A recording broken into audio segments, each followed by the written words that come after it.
Hello, everyone. This is Julie from August Birdsong on Instagram. And I'm coming with you today just to show you some of the things I've been working on in preparation of adding to my medieval garden journal. Again, I say mine's not so much a journal as a decorated book, a book of collage, that sort of thing. And if you watched my previous video, you kind of got a walkthrough of some of the different pages in it and all of that. But some of it is pretty well established, and other parts, have no focal point or anything. And so this week I was looking at getting focal points and all together. And so I had purchased some digital kits from Mrs.Cog'sCrafts in various kits. This wasn't all, some of this was sort of a medieval collection, and others may have come from other sets, but anything that sort of struck me as fitting this medieval or older time period. And so what I've done is many of them I printed just on regular cardstock, so they were fairly firm. Some were printed on fairly light, just Xerox paper. And either way, it doesn't really matter tremendously. I was going to mount them on a book page, or you could mount them on any kind of decorative paper.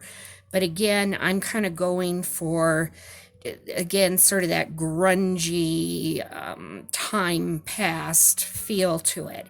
And so I just have various books here, and I've mentioned my Hardy Boy books. I could have used those. In this case, I have an old book. It's a little all, world poems. So it's William Shakespeare and all different ages, Romantic period, Samuel Taylor Coleridge, all the way up to the modern period. So sometimes these are very thin pages. Sometimes I use them, or sometimes I use parts of them to try to, capture maybe some lines of a poem or something with them. But that's one way you can use an old book in that way. And then also, this is actually a section from, let me get the book here, an old copy of a book called Green Darkness by Anya Seton. And it was in kind of tough shape. So if I wanted to keep it in my own book collection, I would have bought a newer copy. But this one I kind of bought with the idea that I was gonna, tear it up and pull it apart and all. And so these were real nice pages. Again, if you're just getting started with this and wondering what kind of an old book or what's so great about old books, it's just sometimes the feel of the paper and time has sort of toned it somewhat in sepia. The pages aren't perfectly white. When you tear them out, one of the things I love is if you get a little bit of that kind of, what would you call it, binding edge in it that you get from the spine here. And in fact, as I tear pages and put pictures on them and scraps and stuff, I keep a lot of the scraps. And not that I'm going to always use everything. I eventually go through and decide, okay, what's worth keeping? Can I stamp on it? Can I add it to something else? Just for effect. If it's a bigger piece like this, even though that's not super big, it might fit a really thin little picture. So sometimes you might have, here's one that's not mounted yet, something thinner that you just need a small amount for. So that's one way you can also use those book pages. What I also like to do with them is, first off, I just have my book page. It doesn't always necessarily matter, if it's still attached or not, but here I've taken that off of that. And this is, again, this kind of a flimsy copy, but I think it'll work for what I want to use it for. And so the first thing that I do before I glue it down or stitch it down is I just take some distress ink. This is a vintage photo. I also use, what is it? The espresso, which is a darker tone. But either of those, you know, you could use black if that's what you have. Just something so that those white, you know, edges where you cut it out of the bigger page aren't showing. And in this case, this again from Mrs.Cog'sCrafts, in the way it printed, there's a little fairy here and a little like forest nymph that she's chasing. And for the size to fit in my book, it was just going to be too long.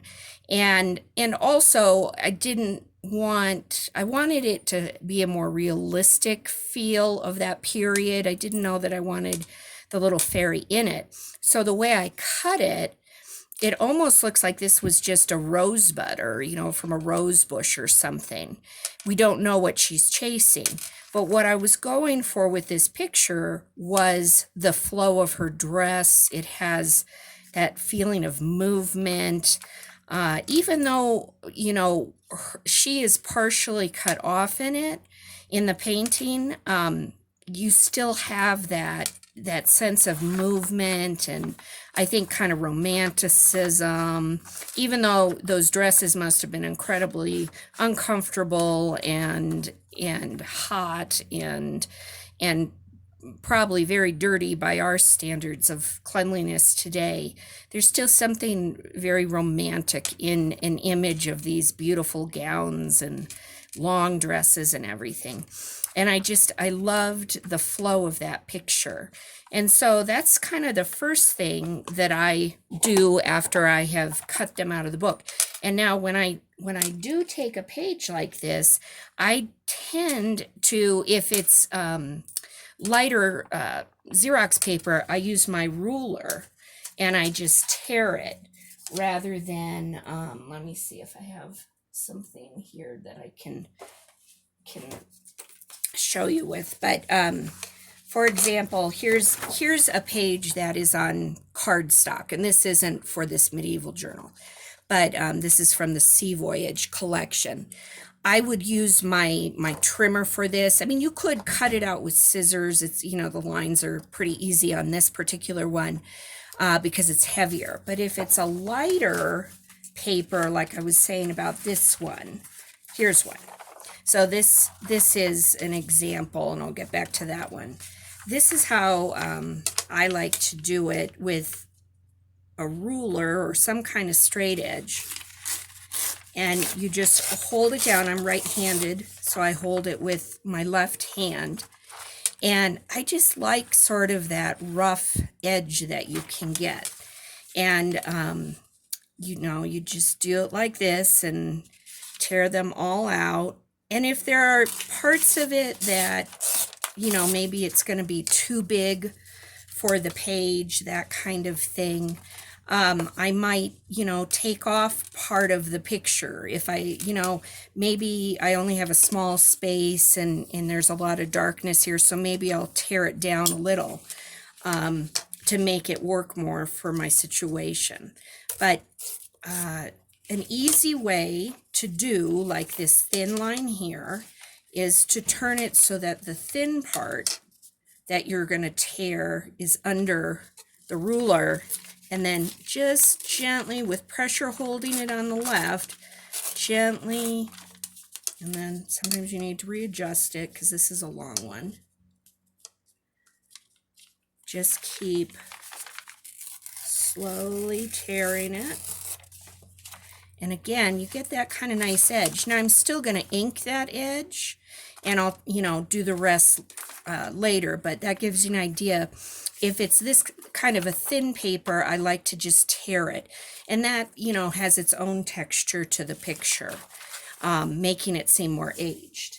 So that's how I do that part. Once I've inked the edges, then I just got book pages and things everywhere suddenly.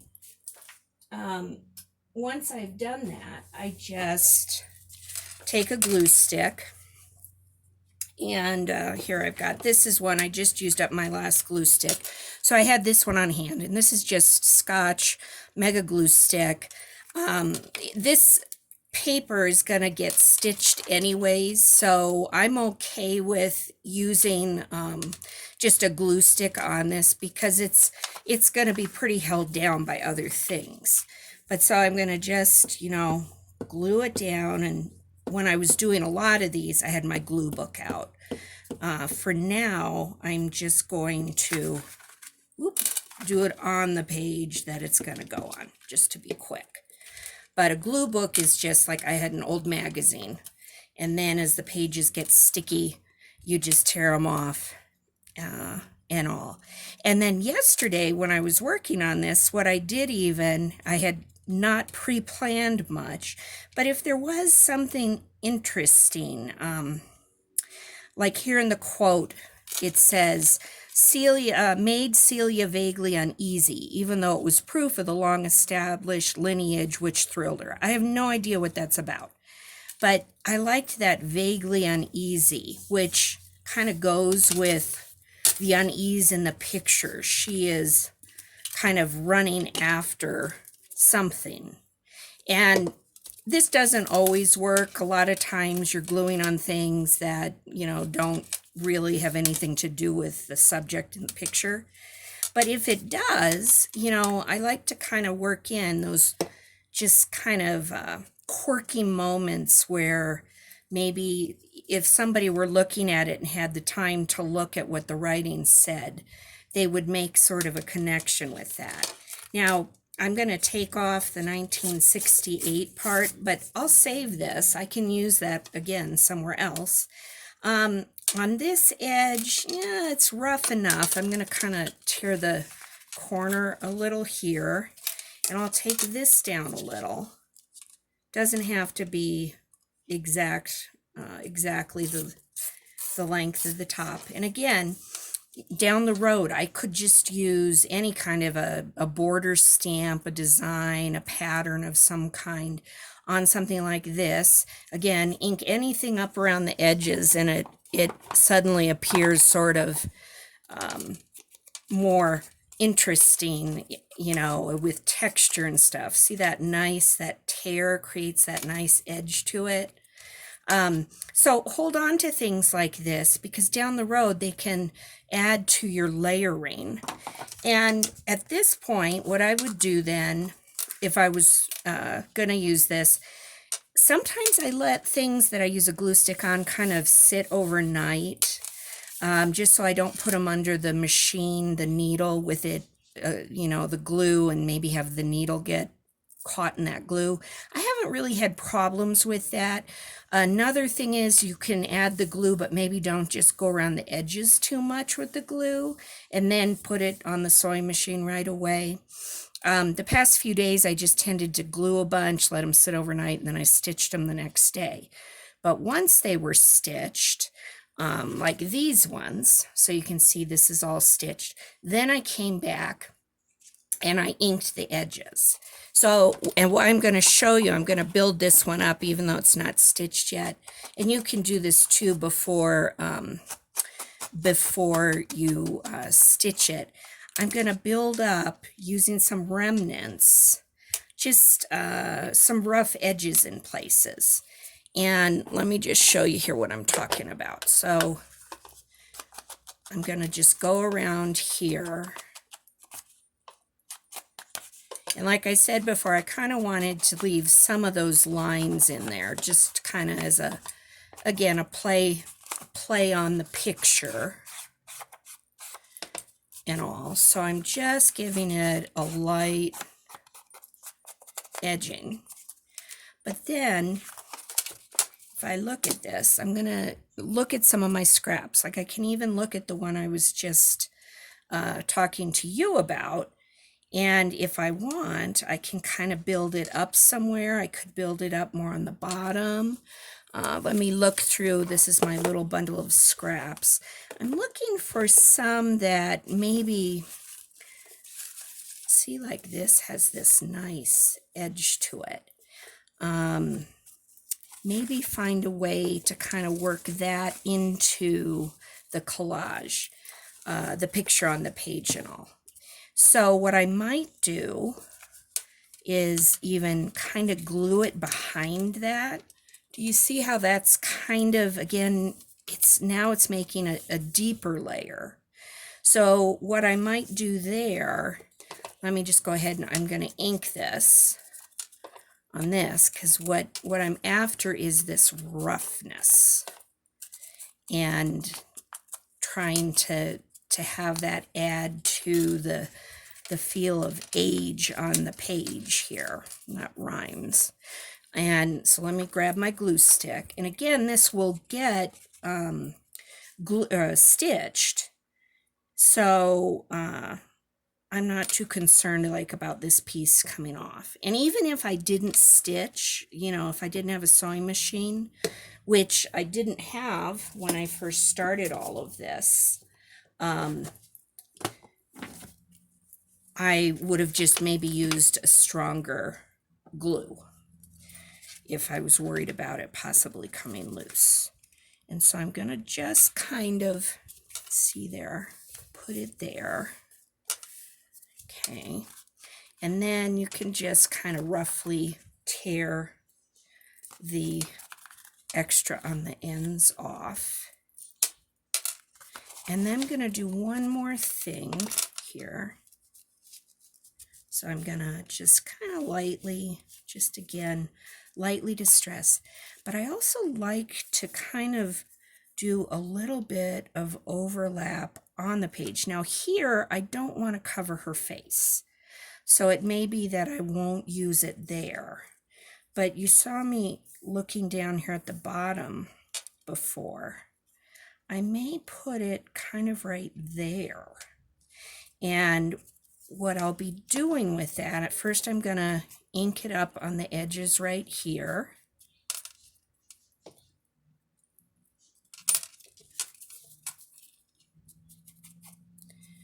I think it helps kind of create a sense of depth, or kind of you're looking into something, into the picture. It frames it a little in there, especially considering this is just a little piece of you know, Xerox paper that the image is on.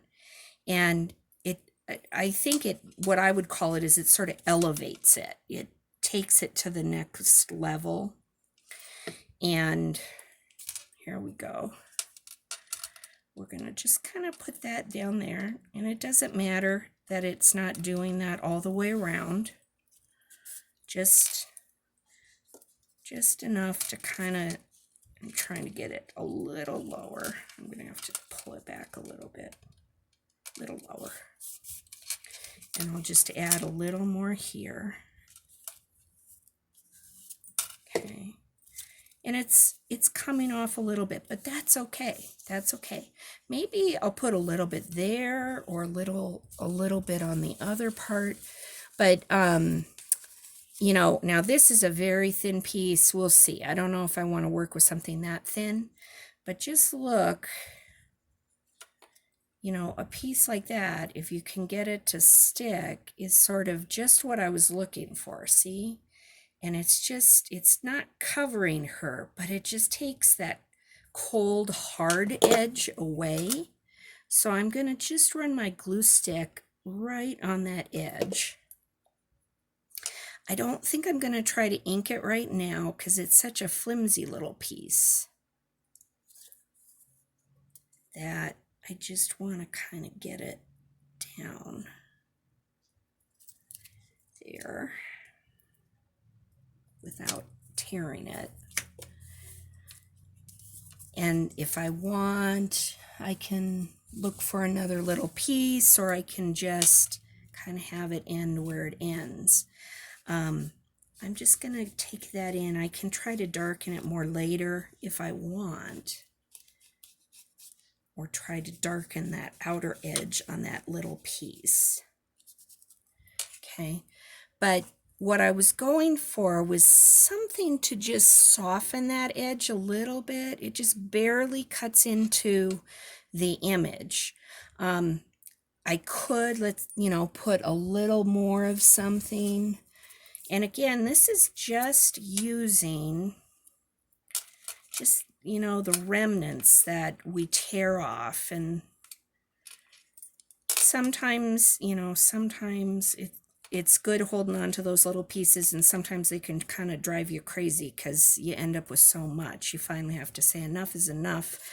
I need to throw some of this out. But they are kind of fun, the effect they create.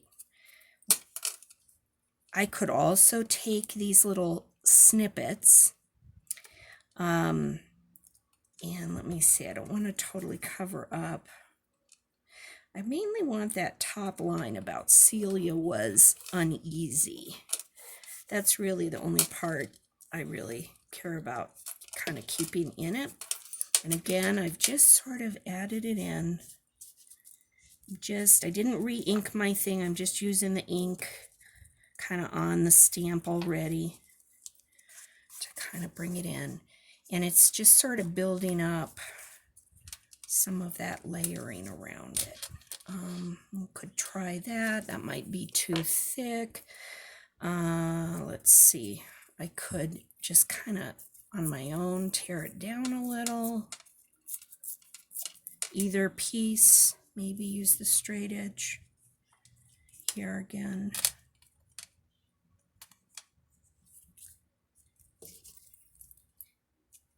And this kind of thing does take time, but if you like the effect, it's kind of, I think it's worth it. I'm not going to do this for every little picture I put in here, but for the ones, this is a bigger picture. I want it to have a little bigger impact. Make that page stand out a little bit more. It's worth, putting that time in. So you can see, you can kind of go on and on, building up layers or adding them behind as much as you want. You could do this even after, if you stitch it on the machine, you could do it after it. It's just, it would have to be probably more in areas that, where the stitching wasn't getting in the way, unless that didn't matter to you. But that's one way I try to create kind of an aged and distressed look. And again, you can see it's just on the back of the book page. I glued, well, yeah, that's the original book page, and then I added to it with that one strip. But here are some of the ones I have made and stitched, and you can see how they turned out. And so here, I think, is that a lute? So a lute player, although I might be wrong. That might not be the name. I need to double check. But definitely very medieval, court life kind of scene. This will probably go in the front part of my journal or my medieval garden book. I'm going to probably make it into a pocket. And if I do that, I will show you how I do that. I will just simply add some hinges on this side, and the bottom, and then glue those down, and you'll be able to tuck in it that way. But there you can see the stitching I used on that. Here is kind of a King Arthur kind of image. And if you look close, you can hopefully see I built up those layers with the book page like I just showed you. I mainly did it on this side. But this was again kind of a bigger piece. I'm thinking I might put this at the end of the medieval garden book, unless there's a page I really want it on, but that's another kind of showstopper page. So here are just some of the other ones that will be most likely ending up in this book of collage. And I loved the colors, the soft colors in the dresses here. This maybe is a little more Elizabethan, coming into that time period, or Henry the Eighth, somewhere in there. If you look at the dress styles, I don't really care. It's still sort of that, times gone by. Here's this one, and if you look, she's looking at herself in the mirror. But I found this, and again, this is just a fluke as I was tearing pages and gluing. She gave Harry a sideways look. He responded with. And I thought that kind of worked for that page. Even though she is looking at the mirror, who's to say Harry isn't standing right over here somewhere? And who is Harry? And how did he respond? That's the ultimate question. This is just a little poem from Midsummer Night's Dream. This is from that old poetry book, but I tore this part of the poem out. It's not mounted on anything, but I'm going to probably work it in, I think, maybe with this piece or this piece. And they're both, this is like a wedding. This is actually like an angel here off to the side. So it kind of works with A Midsummer Night's Dream, sort of fantastical in its description and stuff. So I was thinking I might put it by that page, but I also, this image here has so much passion in it. And here I ended up, it says something about he might like to see the garden by moonlight. He chuckled and they disappeared together. And that again had total, different subject, different time period book. This is from a chapter in 1968. And, here it is like Camelot time. But it was just sort of fun to kind of work those little bits in. Here you can see, this one I didn't glue on. It was the torn edge of the binding. And so I just, inked that up to especially show that distress part. But so that's sort of where those things are going to be going. This is more kind of Rembrandt and Vermeer, their time period and art style and all. But I found this one real appealing. All it mentioned is something about kinky sheep hair. And it made me look at him. Maybe she's thinking he has a head of sheep's hair, So that was kind of fun. Here's another one, kind of King Arthur. And I built up again the book edges on that. So hopefully you can see that at the top. And then the rest of the stitching is pretty basic. Here is just a little one and kind of romantic. She's putting a crown on his head. And some of these, if my stitching gets a little wonky, I just go around a second time and add more wonkiness. Because again, with mixed media, you can kind of, play it up that, oh, I always intended it to have wonky stitches. It's certainly, my capabilities with the sewing machine are far from perfect. And forget me actually making something like clothing with it. But I can go crazy with, stitching on paper and things like that and have a lot of fun with it. So in other words, don't take your stitching too seriously. Don't worry too much. Here, I liked this. It said the only ornament was a bowl full of the plant heliotrope and red roses. And I'm not sure what heliotrope looks like. I'm going to have to look that one up. But, it was close enough with the red roses in the background here. And here, like two women chatting about something. I just wanted to ask you, about Celia. Richard was rude to me. And it just kind of fit whatever that painting, that moment in the painting. And then down here, it just happened to say, yes, you make me feel quite comforted. The way it can, be talking to a friend. They make you feel better about a situation, that kind of thing. Here are some pretty straightforward stitching. She's looking out to the sea, and I cut that one down. That was actually a bigger picture. This one, dancing, wonky stitches, just sort of movement like her skirt. Here, this is an elegant, wealthy woman, I would say, by the dress on her and the ermine, I think, or is that leopard?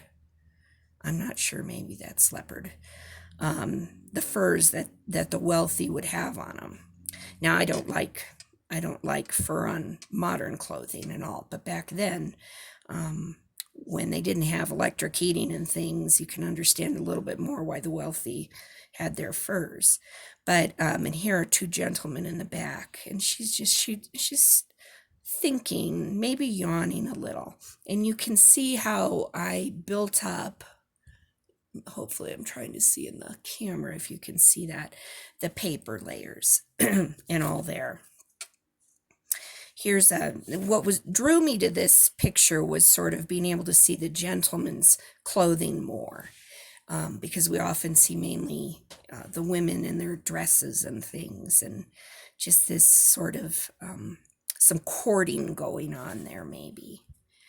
And then this one is her wandering, and the book page I put it on, it says, St. Anne's Hill has a rather peculiar atmosphere. I've trudged up and over it many times.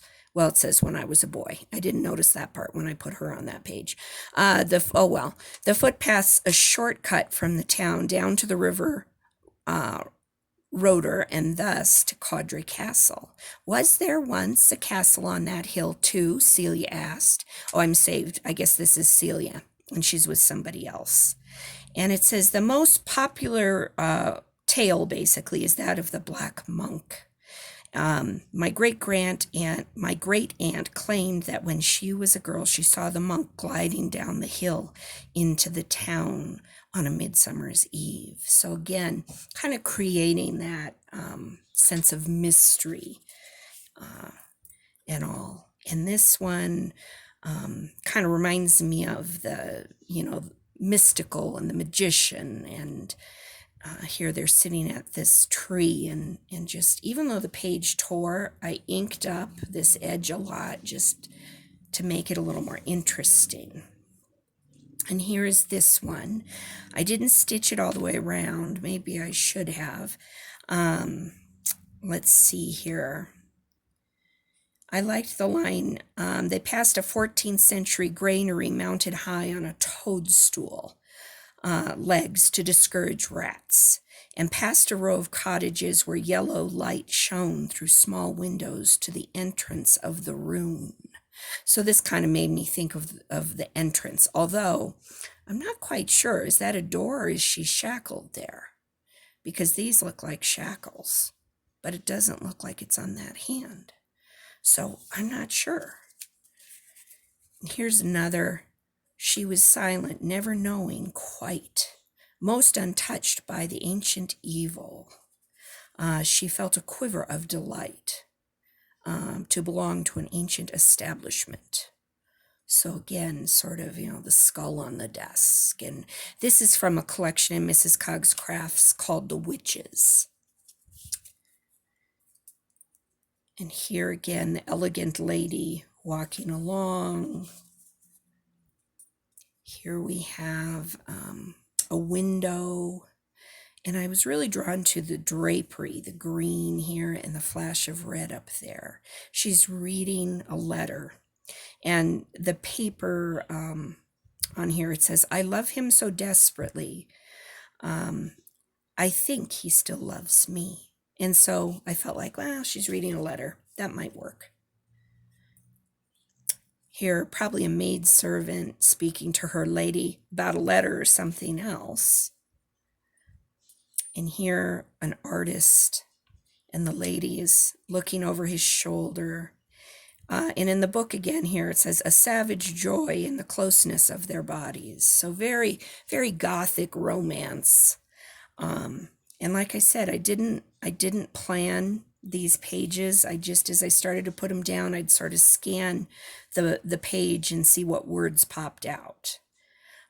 Here we saw, I think it's the same lady in maybe the picture where she was looking in the mirror that we had back here somewhere. Here, added some paper. And here, it's interesting in these paintings how often we see, and maybe it's the painter himself, the back though. We don't see his face unless there's a mirror reflecting it back. Here's a real pretty print. And this one I just marked down. It's marked on the page with the title of the book, Green Darkness, and maybe an apothecary's store or something. And here we have again, the skull and the globe and a scientist maybe,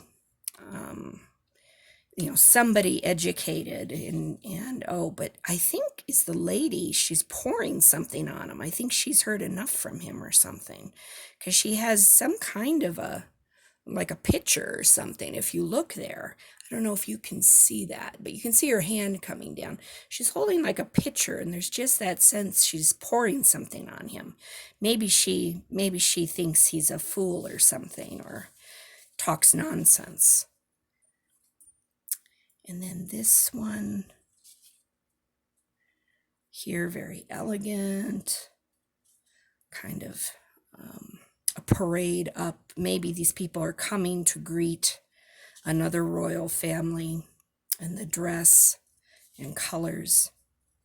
And then this one, it's pretty dark, but if you can see it, it's a still life of an ancient book, like a tablecloth or drape, a book open. And here is I want to say mug, but it's one of those with the little click handle where it's got the lid that closes it.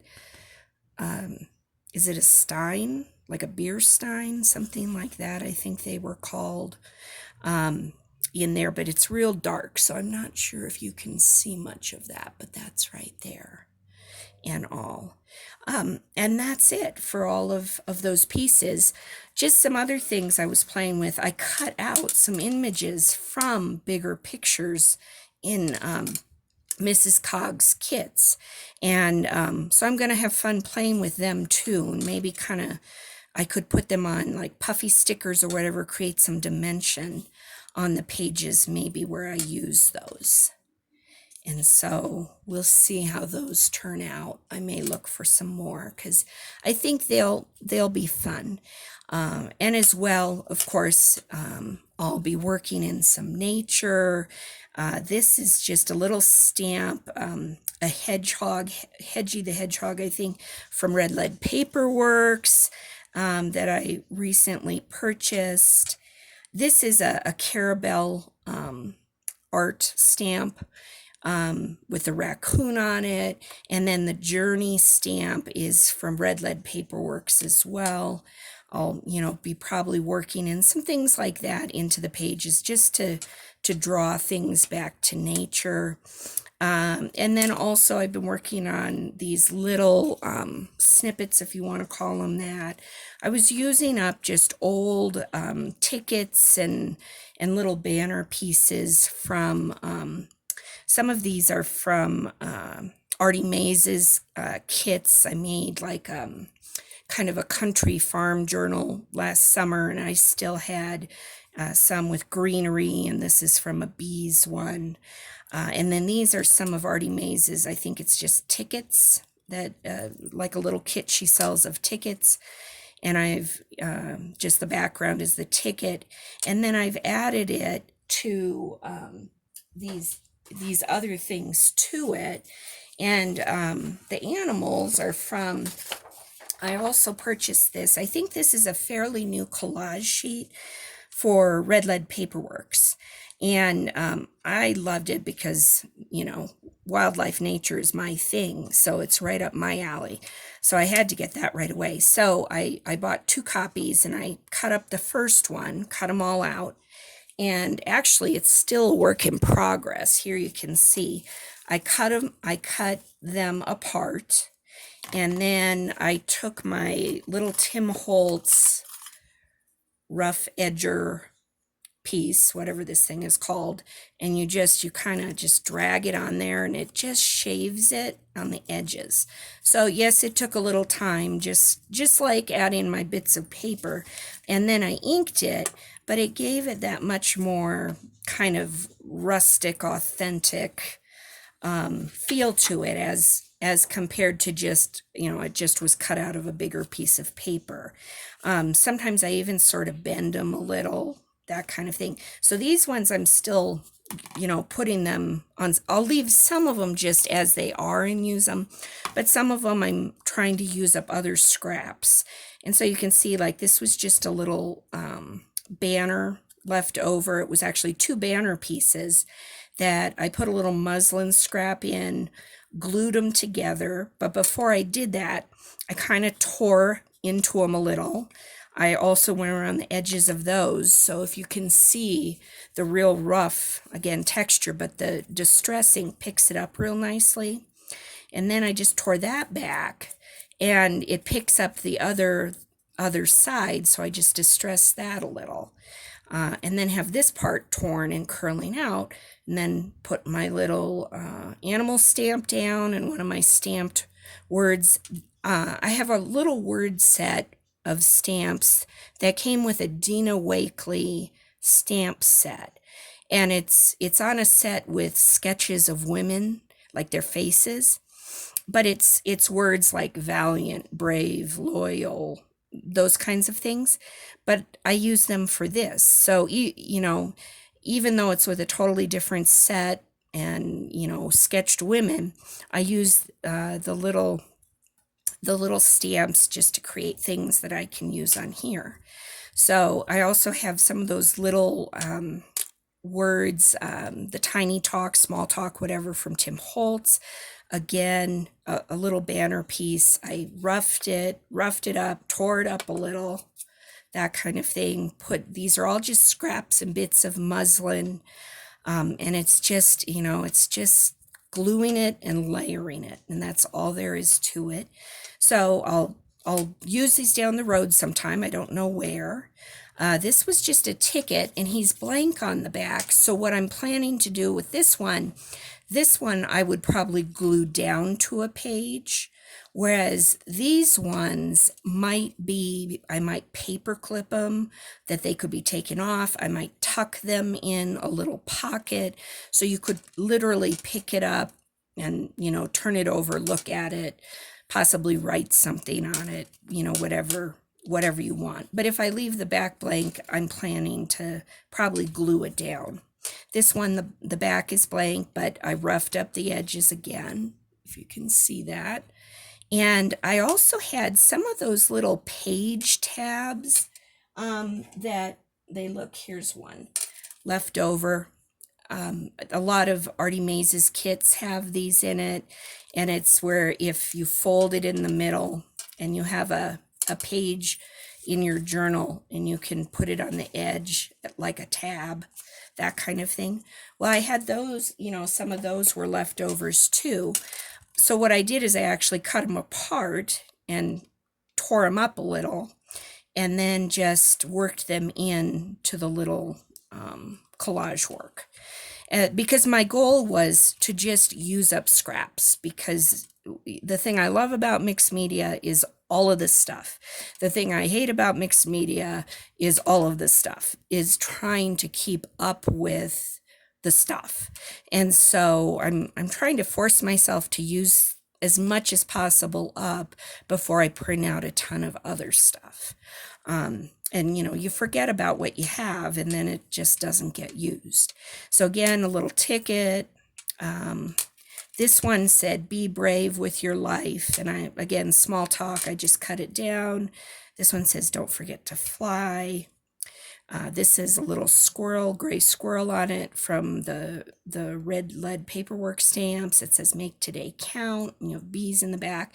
And this was literally just like a little corner I had ended up cutting off of something I was making. And there was nothing to it, but it was just enough. I wanted to create, I like to have a sense of touch, texture, in my art. And, in that sense of this, it made me think of the squirrel's tail. If you can see that in the softness and the ruffled edge of it. And so that's why I chose to just take that little bit and put it on there. And this one is, again, this one I added a ticket onto a ticket. And so this had torn a little bit, and it doesn't matter. Ink it up. It makes it look like it was all part of the plan. A little scrap again, just to just add that sense of softness, or I always think of like things like the softness of a bird's feather or the squirrel's tail, those, the red, it makes me think of the flower, but also the deep colors you get in birds' feathers when you really see them, and there's a richness, a majesty to it all. And I try to capture that as much as possible using the fabric or the distress inks, that kind of thing. So that was a lot in this little segment, but I hope you got some tips, maybe some things that you have sitting around, scraps of paper, leftover bits from kits you already finished. And, go for it, get those things out, and just put them in front of you and start playing with them. Try not to think of this needs to be part of a bigger picture, part of a bigger project. Just build things up so you have them on hand. And then when you are doing the bigger project, the journal, or, some kind of a canvas or something, and you want things to help you build up those layers, then these things are ready to go. And it's one less thing you have to take time to make at that moment. So I will see you again soon, and stay safe and healthy, and